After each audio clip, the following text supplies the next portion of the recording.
बिस्मिल्लाहिर्रहमानिर्रहीम। अस्सलाम वालेकुम। मेरा नाम आसफ़ा है और आप देख रहे हैं आसफ़ाज़ होम कुकिंग। आज आपके साथ ढाबा स्टाइल दाल माश की रेसिपी शेयर कर रही हूँ। मसाला दाल बनाऊंगी, बहुत ज़्यादा टेस्टी बनकर तैयार होती है और बहुत मज़े की रेसिपी है। आपने ज़रूर देखनी है। रेसिपी अच्छी लगे लाइक ज़रूर करना है। तो चलें मज़ेदार सी ढाबा स्टाइल दाल माश बनाना शुरू करते हैं। यहाँ एक पैन में मैंने 3/4 कप ऑयल ऐड किया है। इसमें एक बड़े साइज़ की प्याज को चॉप करके शामिल करेंगे। प्याज को मिक्स करेंगे। अब साथ ही इसमें हम 1 टीस्पून साबुत ज़ीरा शामिल कर देंगे। इसके अलावा हम इसमें 2 सिनेमन स्टिक्स और 1 बड़ी इलायची शामिल कर देंगे और इसके अलावा हम हाफ़ टी स्पून के बराबर काली मिर्ची और हाफ़ टी स्पून के बराबर लौंग को कूट कर शामिल कर देंगे। अगर आपको साबुत पसंद है या साबुत भी शामिल कर सकते हैं। मिक्स करेंगे और प्याज को हम हल्का सा नरम कर लेंगे। प्याज इस वक्त नरम हो चुकी है। ये आप देख सकते हैं अच्छी तरह से नरम हो चुकी है। तो अब हम इसमें टमाटर शामिल करेंगे। 4 बड़े साइज़ के टमाटर हैं जिनको मैंने छोटा-छोटा सा काट कर शामिल कर दिया है। मिक्स करेंगे इसको।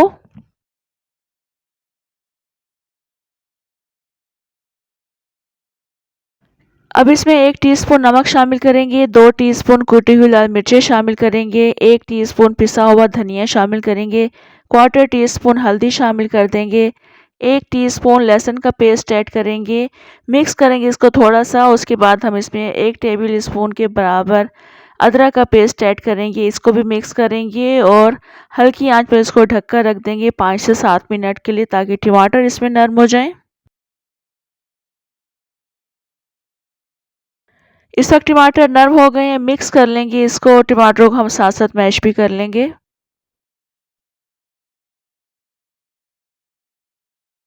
टमाटरों को मैंने मैश कर लिया है। आप देख सकते हैं टमाटर अच्छी तरह से मैश हो चुके हैं। तो अब हम इसमें भीगी हुई दाल शामिल कर देंगे। उड़द की दाल, जिसे माश की दाल भी कहा जाता है। इसको मैंने आधे घंटे से भिगो कर रखा हुआ था और ये 1.5 पाव दाल है। आप देख सकते हैं काफ़ी अच्छी ये फूल चुकी है दाल। दाल का मैंने एक्स्ट्रा पानी ड्रेन कर लिया था। थोड़ा बहुत जो दाल के साथ पानी रह गया था वो मैं ऐड कर रही हूँ और इसी पानी के साथ ही हम इसको दम पर लगा देंगे, यानी बिल्कुल दम वाली आंच पर इसको ढककर रख देंगे। आप एक्स्ट्रा पानी शामिल करना चाहते हैं तो एक्स्ट्रा पानी डालकर इसको हल्की आंच पर रख दीजिएगा। यहाँ पर दाल उसी पानी में काफ़ी अच्छी गल चुकी है और अगर आपको बिलफर्ज दाल गली हुई नज़र नहीं आती है तो आप इसमें नीम गर्म पानी शामिल करके दाल को गला सकते हैं। ठंडा पानी शामिल करेंगे टैप वाटर, तो उससे क्या होगा, इसका कुकिंग प्रोसेस ज़्यादा हो जाता है। देखिए आप दाल काफ़ी अच्छी गल चुकी है। तो बस अब हम इसमें थोड़ी सी कटी हुई हरी मिर्चें शामिल करेंगे, थोड़ी सी साबुत हरी मिर्चें शामिल करेंगे। इसके अलावा हरा धनिया शामिल कर देंगे। कटी हुई अदरक ऐड करेंगे इसमें और इसके अलावा कसूरी मेथी शामिल करेंगे 1 टीस्पून और इसके अलावा 1 टीस्पून पिसा हुआ गरम मसाला शामिल करेंगे। इन तमाम चीज़ों को बहुत अच्छी तरह से मिक्स कर लेंगे। चूल्हा बंद कर देंगे और ढककर रख देंगे। फिर उसके बाद डिश आउट करेंगे।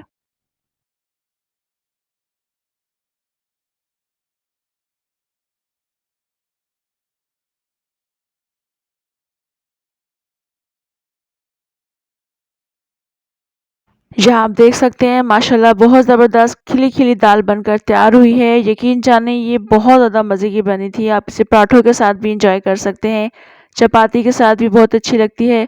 रेसिपी को आपने ट्राई ज़रूर करना है। रेसिपी अच्छी लगी हो आपने लाइक बटन ज़रूर प्रेस करना है। कमेंट करके भी आपने ज़रूर बताना है आपको रेसिपी कैसी लगी। इंशाल्लाह नेक्स्ट मज़ेदार सी रेसिपी के साथ दोबारा आऊँगी। तब तक के लिए इजाज़त दें। अल्लाह हाफ़िज़।